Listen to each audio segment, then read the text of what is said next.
咳嗽咳不停，如果咳了超过8周，就已经是慢性咳嗽。大概有1/3的病人可能是因为鼻涕倒流，我们叫做上呼吸道咳嗽症候群，它可能是因为鼻涕倒流或者一些慢性鼻窦炎、过敏性鼻窦炎造成的一些症状。那有1/3的原因是因为胃食道逆流，所以这个是属于肠胃科部分。那因为它的胃食道逆流诱发了咳嗽，那剩下的1/3才是真正肺部的原因。可是这个原因有很多了，它有可能是因为有传染性的，像肺结核啊，然后百日咳啊，然后肺脓疡、肺炎，可能会有一些其他的支气管肺炎啊，或者说是我们叫做肺阻塞，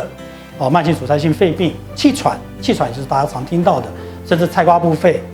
癌这些比较致命而且严重的，它都会用慢性咳嗽在表现。小朋友感冒后常常久咳不愈，医师说治疗感冒使用抗组织胺药物会让黏液变浓稠，而小朋友擤鼻涕能力差，浓稠黏液排不出，卡在咽喉，造成鼻涕倒流，才会导致长期咳嗽。慢性咳嗽原因众多，找出疾病源头才是治疗重点。而生活在现今世界，肺部隐患无所不在，空气污染的程度即使在室内也难避免。医师提醒一定要小心3手烟。吸烟者吸的是1手烟，呼出后被周围人所吸入的就是2手烟。而烟雾微小粒子会附着在衣物上，吸烟者身上的烟味就属于3手烟。若家中有焚香拜拜，焚香的香味也属于3手烟的一种。其实像这种不完全燃烧的这些粒子，它会除了在漂浮在空中形成 PM2.5，PM2.5 大家常觉得这是一个东西，它不是，它是一个大小。